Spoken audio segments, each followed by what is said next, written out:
안녕하세요, 에리님. 오늘 컨디션 너무 좋고요. 오늘은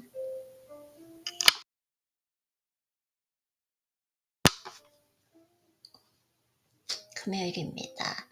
네, 오늘부터 정말 제대로 한번 짧게 루틴을 하면서 그리고 외부 활동까지 해볼 거기 때문에 일단 첫 세차를 빨리 해야 되기 때문에 책을 읽고 루틴하고 오늘 또 하루 한번 잘 지내보도록 하겠습니다.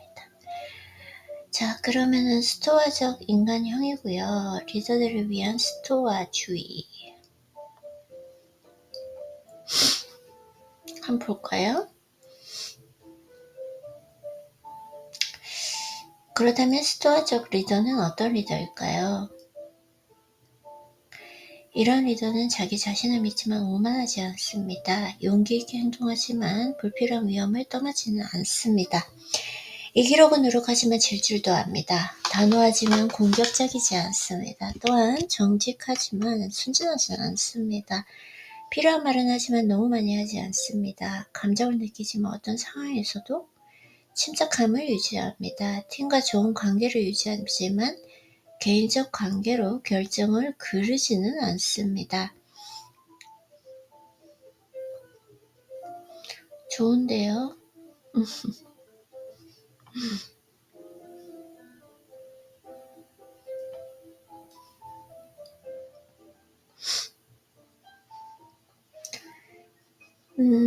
거의 모든 걸 다 나타낸 것 같아요.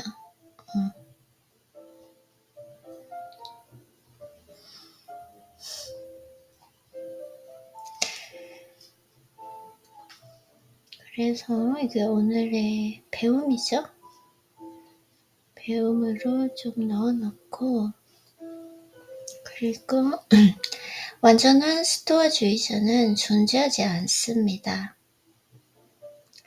스토아주의 선원들이 별자리 안내를 받는 것처럼 우리에게는 생각과 행동을 안내해줄 이상이 필요합니다. 세네카 만일 이전에 했던 모든 말이 허구 같다면 그 말도 어느 정도 일리가 있습니다. 진정한 스토아주의는 실제가 아닌 이상이고 다른지 자신을 측정하는 기준이기 때문입니다. 스토아주의자들은 이런 이상적인 사람을 suppose 또는 현자라고 불렀다. 오, sophose라는 단어 처음 봐요. 현자. 오, 좋은데요?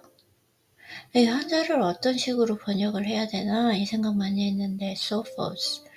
그리고 이 이상을 추구한 사람을 철학자라고 불렀는데 정확히 말하면 지혜를 사랑하는 사람입니다. 지혜를 사랑하는 사람, 철학자.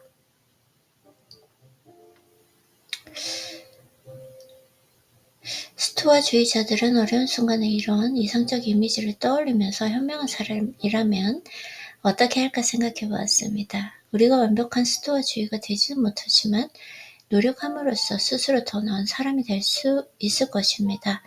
또한 이런 인상을 잃을 수 없다는 사실을 깨달으면 우리가 그렇게 할 수 없을 때 너무 자책하지 않게 됩니다. 우리는 그저 실수를 반성하고 개선을 위한 행동을 생각해야 합니다. 우리는 완전함이 아닌 발전을 추구합니다. 이 철학이 결국 당신의 삶에 도움이 되더라도 자신이 스토아주의자라고 말하고 다니지 마십시오. 스토아주의는 내면에서 이루어지는 것이기 때문입니다. 당신의 철학을 설명하지 말고 그대로 실천하라. 항상 설명 말하지 말라. 도파민네이션 한번 읽어볼게요.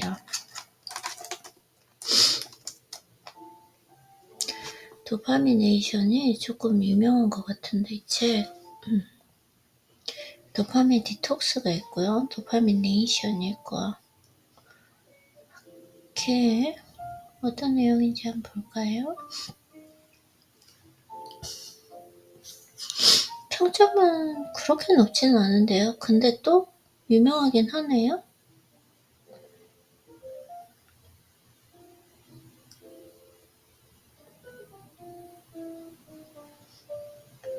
오케이.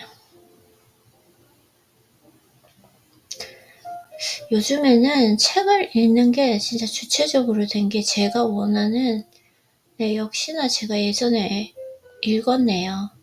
읽었는데 별로 마음에 안 들어서 아마 어느 정도 쾌락과 고통의 이중주? 행복에 중독된 사람, 뇌는 쾌락과 고통을 어떻게 이해하는가? 중독과 구속의 딜레마, 도파민, 나의 중독을 이해하는 7단계, 자기 구속, 중독 관리를 위한 3가지 접근법,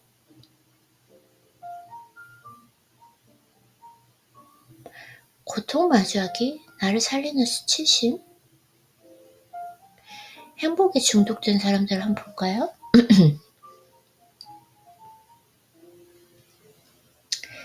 의료기록에 보시는 35세 나이보다 더 젊어 보였다는 거고요.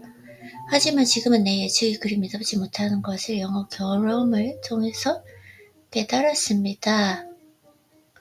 데이비드 문제는 대학교 때 시작됐다라고 하고요. 불안, 실패할까봐 두려웠다고 합니다. 엄청나게 많은 예시가 있어요. 저는 예시 읽는 걸 좋아하지 않기 때문에 본론으로 쭉쭉쭉쭉 스킴해서 읽어보고요. 고통은 나쁜 것일까? 행복이란 단어를 중심으로 문형한 문구들이 실려 있습니다. 행복의 습관, 행복을 위한 수면, 멀지 않는 행복, 더 행복한 당신을 만들기 위한 7일. 긍정적인 감정의 흐름을 만드세요. 가장 강력한 문구는 아마 이게 아닐까 합니다. 타이밍, 그리고 행복에 대한 다양한 전술을 최대한 활용하세요. 언제 얼마나 자주 할지에 대해선 계획적이어야 합니다. 선행의 경우 선행을 하루에 많이 할지 매일 하나씩 할지 자기 실험을 통해 결정하는 것이 가장 효과적이다. 하루에 많이 할지 매일 하나씩 할지. 행복을 추구하라 제공하는 메시지들은 심리학의 영역에만 구축되지 않고요. 여러 가지 철학에도 나온다고 합니다.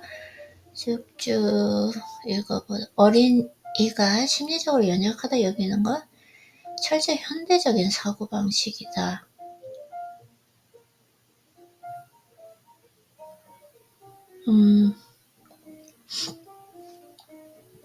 고통이 사라지면 행복이 찾아올까? 이 책은 좀 행복과 고통의 역설. 그는 다시 코딩을 맞습니다. 대학에서 공부하려고 했지만 학생으로는 가득한 공간에 너무 뒤로 따라갈 수 없었다고 해요. 우리는 모든 고통으로부터 도망치려 한다. 어떤 사람이 약물을 복용하고 어떤 사람은 방에 숨어서 넷플릭스를 보고 밤새 로맨스 소설을 읽고 네, 신체적 고통 또한 늘어났다고 하고요. 건강한 젊은이를 포함한 점점 더 많은 환자가 질병이나 조직 손상이 없음에도 전신 통증. 왜 우리는 전에 없던 부와 자유를 누리고 기술적 진보, 의학적 진보와 함께 살아가면서 과거보다 불행하고 고통스러울까? 결론부터 말하면 우리가 모두 너무나 비참한 이유는 그런 비참함을 피하려고 일을 너무 열심히 하기 때문이다.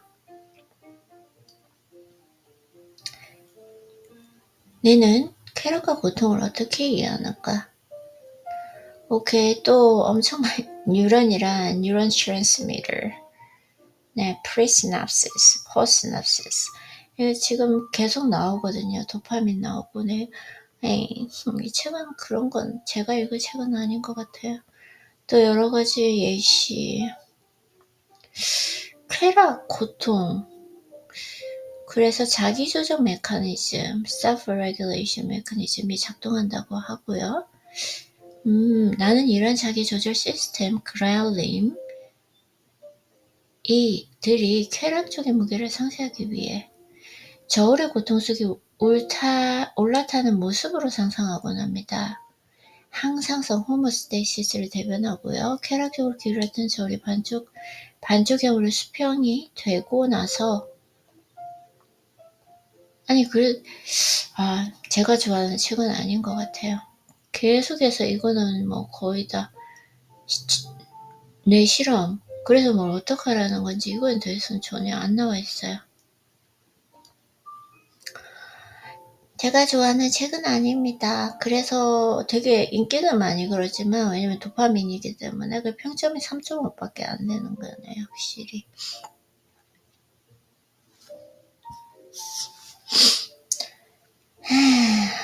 제가 하나 어제 봤던 책이 있는데 좀 재밌었을 것 같았거든요. 음,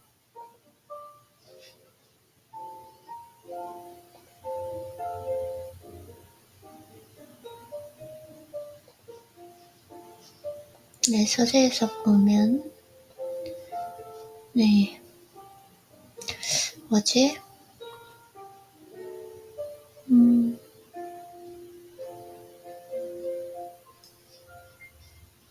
그러면 세계에서 보면, 네,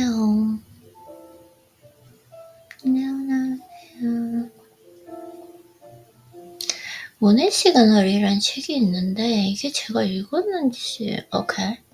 It's not, I didn't read this book. 오케이. 제가 어제 우연히 보게 됐는데, 좀 재밌을 것 같더라고요. 2022년에 쓰여진 책이네요. 모네 시그널. 이게 조금 저에게는 흥미로운 책인 것 같았습니다. 네, 자, 볼게요. 목차로 가서 우리는 왜 운의 역할을 부정할까? 전 부정하지 않아요. 운과 계획을 구분해야 되고요. 그쵸? 이건 통제할 수 있는 영역과 통제할 수 없는 영역. 빠른 흐름을 잡아내고 영역의 위험을 감수. 운을 선택하라. 입을 다물어라. 교훈이 되지 않은 경험을 인정하고 이것저것 시도하고 운명의 짝을 찾아라. 오, 운을 선택하라. 운명의 짝을 찾아라. 재밌을 것 같아요. 그래서 운이 좋은 사람들은 좋은 운을 붙잡는 재주가 있고 이것이 그들에게 행운을 가져다 주는 주요 원인 중 하나입니다. 그런데 이 요령은 습득하기가 쉽지가 않습니다. 투자와 일, 연애 같은 영역에서 하나의 상황이 새롭게 뛰어들면 앞으로 흐름이 어떻게 변할지 알 수가 없습니다. 아무리 신중하게 계획을 세워도 그 계획이 운이라고 부르는 예측 불가능하고 통제할 수 없는 사건들이 어떤 영향을 받을 알 수 없기 때문입니다. 운이 좋다면 기쁘게 모험을 즐기면 됩니다. 이런 문제를 접했을 때 운이 좋은 사람은 잠시 기다리면서 문제가 해결될지 아니면 사라질지를 지켜본 뒤 나온 답이 아니다. 이 경우에는 상황에서 벗어난 식으로 반응합니다.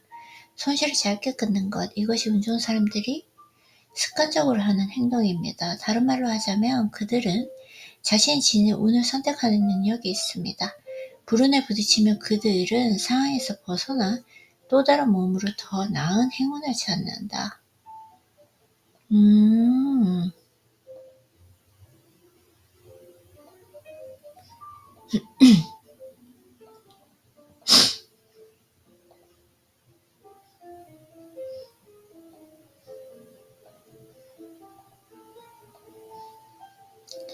대조적으로 운이 없는 사람들은 항상 또는 좋지 않은 관계.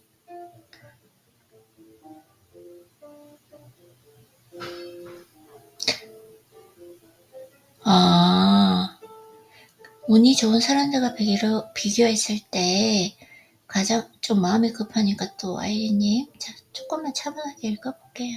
네, 좀 빨리 해서 나가긴 해야지만 조금만 차분하게 읽어볼게요. 그래서 가장 큰 차이점은 우리를 고르는 요령이 없다는 점이다. 그 자리를 맴돌고 고통을 겪는다.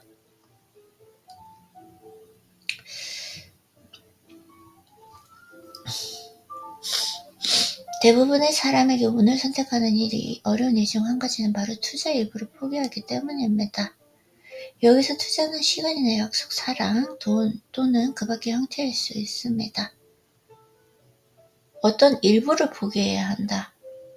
시간을 포기해야 되고 약속을 포기, 사랑을 포기해야 되고 그게 무엇이든 나쁜 패를 버리려면 이 중 일부를 포기해야 한다. 고민이 깊을수록 고통은 극심해지고요. 이런 패배자는 본질적으로 같은 이유로 씁쓸한 연애에 헤매리기 쉽습니다. 저는 이 관계에 저 자신을 너무 많이 헌신했습니다. 정말 열심히였거든요. 그래도 그 모든 시간과 에너지 그리고 제 마음을 어떻게 그냥 포기할 수 있겠어요. 그래요? 예를 들면 연금 같은 거죠. 한 번 어떤 여성에게 커리어와 관련하여 잘할 멋진 시작이 될 거라는 제안을 한 적이 있습니다. 그 기회가 그녀의 인생을 바꿀 수도 있었어요. 하지만 그녀는 현재 위치에 움직이지 않으려고 했고요. 관심이 없었습니다. 아니요, 그럴 순 없어요. 제가 이 일에 투자한 게 벌써 몇 년인데요. 조금만 더 버티면 연금을 받을 수 있어요. 연금 액수도 크지 않은데 그걸 버릴 수 없어 괴물처럼 찾아온 일생일 때 기회를 놓치고 만 겁니다. 그녀가 끝내 자신의 커리어를 성장시키지 못했다고 전했습니다. 오늘 선택하기가 어려운 또 다른 이유는 내가 틀렸다라는 뼈아픈 고백을 해야 하는 경우가 많기 때문이다. 오케이. 어떤 사람들이 이 행위가 투자를 포기하는 것보다 훨씬 더 어렵습니다. 잘못을 인정하지 않고 변명을 만들어내는 보통 패배자의 반응. 이 주식을 산 건 잘한 일이야. 시간이 지나면 그때 그러기 잘했어라고 생각할걸? 일부분을 포기해야 한다.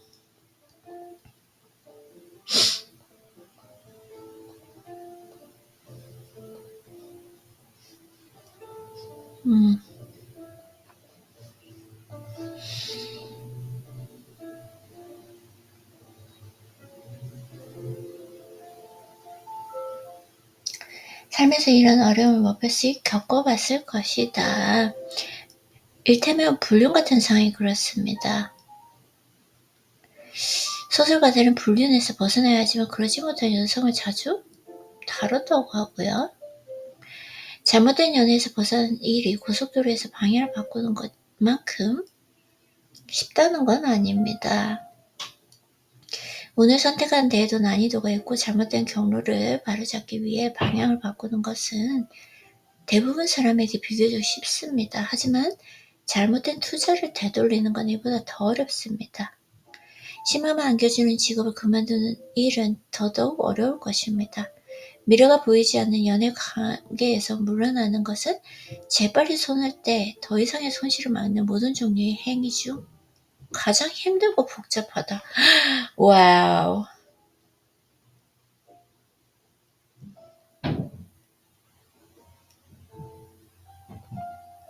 진짜 이게 연애에서 얼마나 이게 중요한지 보여주는구나.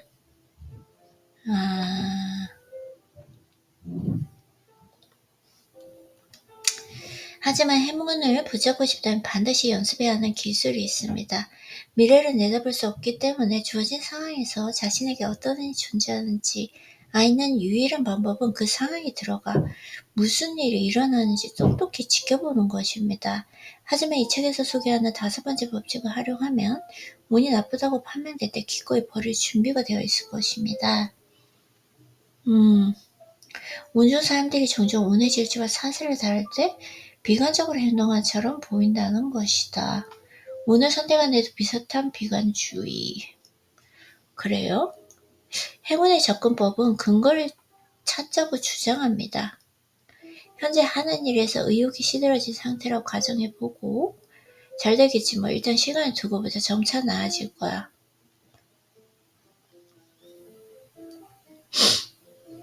반면 운이 좋은 현실주의자라면 같은 상황이라도 다른 시선으로 바라봅니다. 그럼으로써 상황이 눈앞에 보이는 만큼 나쁘다는 것을 깨달은 것입니다. 상황은 종종 생각보다 더 나쁘기 마련이고 낙관적으로 봐야겠지만 대신 근거가 있어야 합니다. 그 문제들이 사라질 가능성이 있는가 아니면 상황을 개선을 해야 실적인 희망. 운이 좋은 사람들은 어떤 결정이 잘못되리라는 사실을 알고 살아갑니다. 그들이 지닌 위험을 받아들이는 일반적인 습관 중 하나입니다. 버나드 바로크는 당신은 들어간다는 위험을 감수하고 나간다는 위험을 또한 감수해야 합니다. 만약 100%의 확실성을 고집한다면 그 자리에서 전혀 움직일 수 없을 겁니다. 아주 운이 좋은 남자의 말이니 새겨 들읍시다. 네, 오늘은 이렇게 조금 운에 대해서 한번 책을 읽어보고요. 여기까지 한번 하고 글을 쓰도록 하겠습니다. 수고했어요, 아이리님.